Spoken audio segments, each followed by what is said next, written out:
daily telephone calls from Al Simon. Al Simon had just become an officer in a new company called Filmways. I think Al was president. It was founded by Martin Ransohoff, and it was a new production company, and Al called me at Universal, and he said, please write a television pilot, And so I guess after a couple of years away from television, it didn't seem quite so scary, and I'd always had a great affection for hillbillies, and I think that started when I was a Boy Scout. I went to camp in the Ozarks at a place called Knoll, Missouri, and it was right on the border of Arkansas, very close to the border. And we'd take 14-mile hikes, and when you go seven miles into the woods, But anyway, I'd always had a fondness for hillbillies, and that probably started at the Boy Scout camp experience. And I was talking about Ruth and the motor trip, and I had an afternoon off, and I had this convertible, and I picked up Ruth, and we're driving out Ventura Boulevard, and I said, isn't this wonderful? And she said, no. I was just matter-of-factly, I was so surprised. And she said, I might as well tell you, I guess now, the best time, that I don't enjoy riding in cars. So I borrowed, Ruth's mother was the opposite. She was a great history buff, a Civil War buff, and I called her and asked her if she'd like to go visit some historic spots during this period of time off, and she said she'd love it. So I drove Ruth's car to Kansas City, picked her up, and we took a 14,000-mile trip through the historic part of the country that Alice, her mother, and I both loved. We were Civil War aficionados. And we drove to Abraham Lincoln's cabin and visited the battlefields and historic places. And I remember we went to Hyde Park, and because she was a great Roosevelt fan, as I was, and we just had a marvelous time.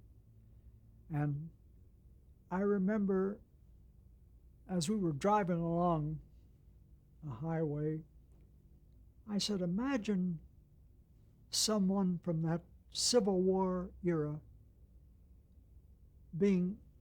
sitting here in this car with us, going 60 miles an hour down a modern highway. What an experience that would be, how unbelievable it would be. And that got me to thinking about transplanting someone from an era like that into a modern day world, and modern day in 59 or 60. And I think maybe that's where the idea came from, because in my experience as a Boy Scout in the Ozarks, I found that there were pockets of historical places, really, where the people resisted modernization They resisted roads being built, and so this was the germ of the idea. You could find someone from a remote, protected spot who, they didn't have radio, they didn't have telephone, television, anything,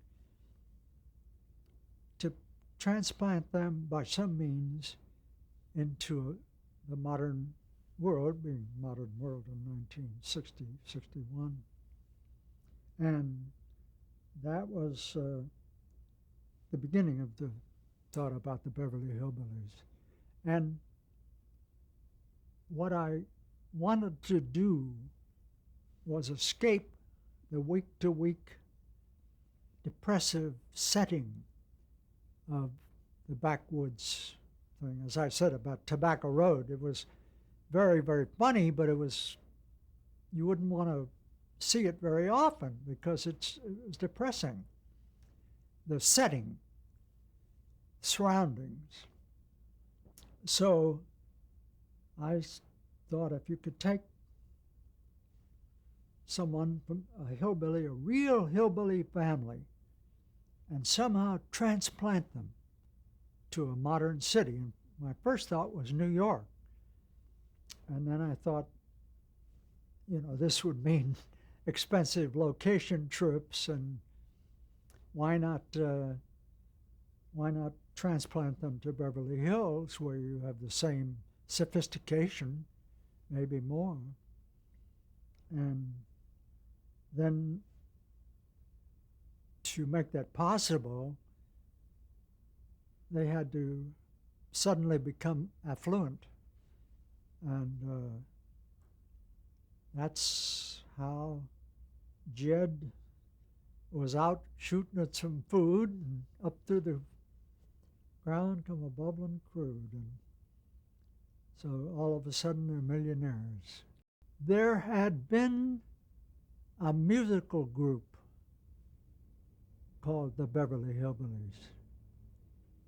And I didn't know any of them personally, but this title stayed with me, and it seemed so apt. At first I called them the New York Hillbillies, the Manhattan Hillbillies, Then I thought the Beverly Hillbillies is perfect. And that's how it came about.